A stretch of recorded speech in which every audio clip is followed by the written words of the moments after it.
everybody, I'm Brian. You noticed how things are getting more expensive lately? Yeah, I love to play with toys, but it can be kind of hard to justify new stuff when a budget's already stretched kind of thin. What are we going to do?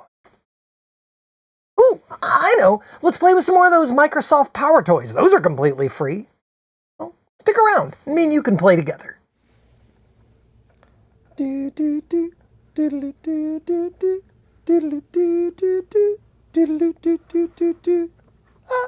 Let's get into it. Now, if you missed the first one of these, that's where I went over how to install this whole Microsoft PowerToys thing. I'll be sure to put a link to the download page in the description. That's down by the like button. Wink. Okay, but for today, we're going to be going over 3 additional ones. That's going to be Color Picker, Text Extractor, and Peek. And to look a little more close at those, we're going to get into my Windows 11 demo VM. Time for Tiny Brian! Hello down there! Okay, all right, we'll just go full screen on this. That's better. Here's that link to download PowerToys. Like I said, I'm going to put that in the description for you, along with a link to that other video. All right, the 3 we said we were going to be looking at today are, Color Picker, Text Extractor, and Peek. So, Color Picker first. I'm going to pull up my PowerToys here. Like, I already got it open, but it'll be down the system tray there. The first 2 here, Color Picker and Text Extractor, are going to be under the System Tools section if you're coming to like fiddle with things here, but you don't have to open this back up. This is just to see the settings and details. There we go. You just want to make sure that it's turned on, and we can see here that it's Windows, Shift, and C to activate it. So what's up with that? Well, let's say you are trying to put together some of your own art or a web page, or you want to be able to just pull some colors out of some existing artwork to sort of match the theme of something new you're doing. Well, it can be kind of tricky to perfectly match those colors on some picture that's just on your screen that you can't pull into your program already. I'm going to go pretty basic here, and because it's, kind of who I am, I'm going to pull up Paint. And we'll just run with this for the moment. And let's see here, I'm just going to go for a marker, and let's say, in fact, let's just pull for my cool vacation picture here. Let's say I was trying to make a rendition of this picture back here. It's going to be real bad, but in Paint, well, okay. I go to my marker thing, yeah, and I'll go to my just Color Picker here, and I can pick anywhere up in here, or put in an RGB value. Oh, how am I going to get an RGB value to match one of these? Well, with my Windows, Shift, and C. Yeah, check it out. Suddenly, wherever my mouse is on my screen, I guess it's up there, wherever my mouse is on my screen, it shows me that color and this hex code to match it. If I click on some spot, pops up my little color picker for me, gives me a history of ones I've tapped on in the past, and here is my hex value, RGB value, or HSL values, different ways of describing this color that whatever program you're using might care about. For our purposes here, I'm just going to head over to the hex value, and I could like highlight it and copy it, or just click this little copy button here, and I can come paste it into my program of choice, Paint.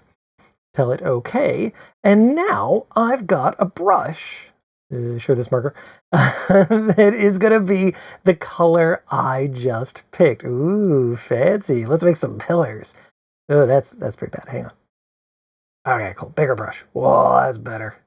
Boom, boom, boom, boom. Oh, I love it, I love it. Okay, and then some off in the background too. Okay, my base in here. Keep it going up that way. Oh, I love it. Okay, get the top of the pillars. There we go. Oh, look at me. Ancient past. Okay, now I want to maybe make some of these lighter stones up here. No problem. I've got my color picker already open, so I can just click on the little pick button and pick some of them. Oh, okay, cool. I got some of these rocks up here. Oh, check it out. Look at it. I picked it, but I didn't actually match it. Hang on.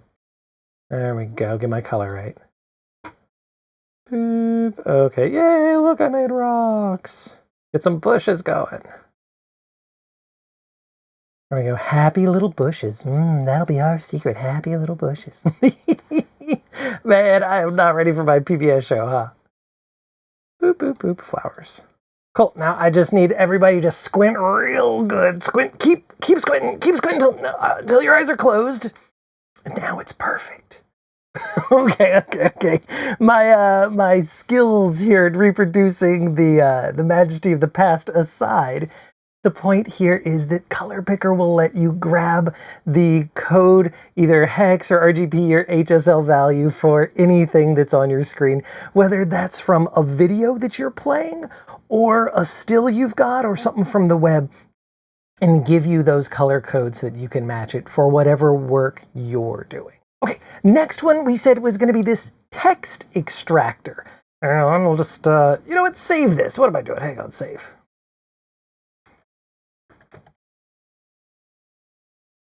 Don't want to lose that. We'll go ahead and close out our color picker. And it's there anytime you want, of course, with that, again, Windows, Shift, and C for color. And just escape to get out of there, too, if you accidentally triggered it. Okay, next one we said, though, is this text extractor. What is up with that? Well, let's say you are on some website that doesn't just have pretty plain text like this.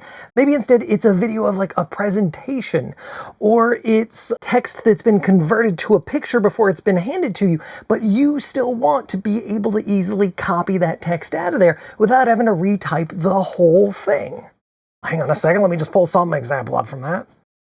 Okay, found something for us here. Not like, you know, trying to jump into the whole NVIDIA GTC whatever thing exactly, but an example of some text we could be looking at here. Now, I could certainly just sit there and type that out, but if I don't want to, or especially if it's even more text than this, we can come in here with our, again, Windows Shift and T for text, and then the screen goes a little dim and we can draw a little box around what we want. Coming over to whatever, you know, program we've got for typing in. Here I'm just in Notepad++, paste it on in, and hey, look, here's that text. Now, sometimes you're going to notice some weirdness, especially I found if the text is like right at the edge of the screen. I swear it'll sometimes cut off the first letters of stuff. Or if you've got like logos in what you captured or something like that, a lot of times it'll have a little trouble making guesses at what it's come up with. So take a read through there, see if there's some typos. You still want to fix it, same as any other, like, you know, Automagic tool.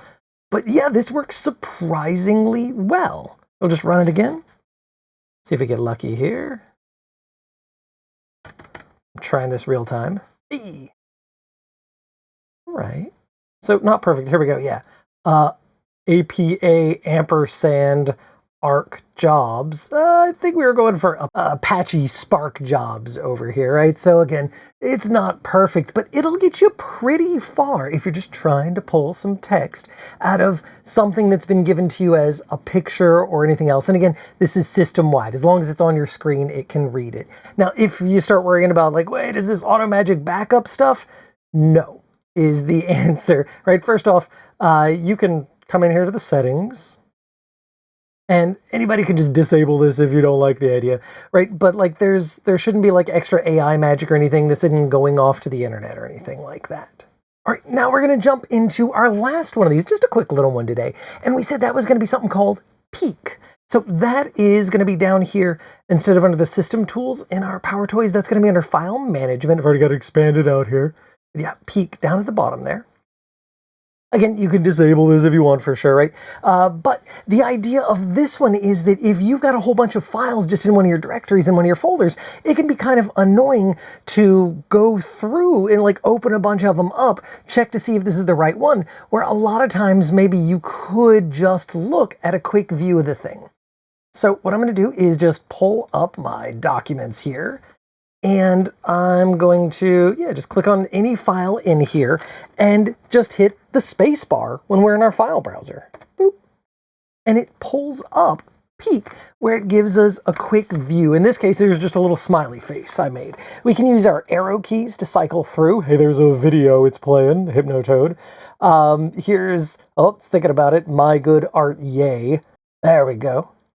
Our pretty picture from before. Here's a CSV, comma-separated value on this copy of Windows 11. I don't have much installed on here, so it doesn't know what to do with CSVs.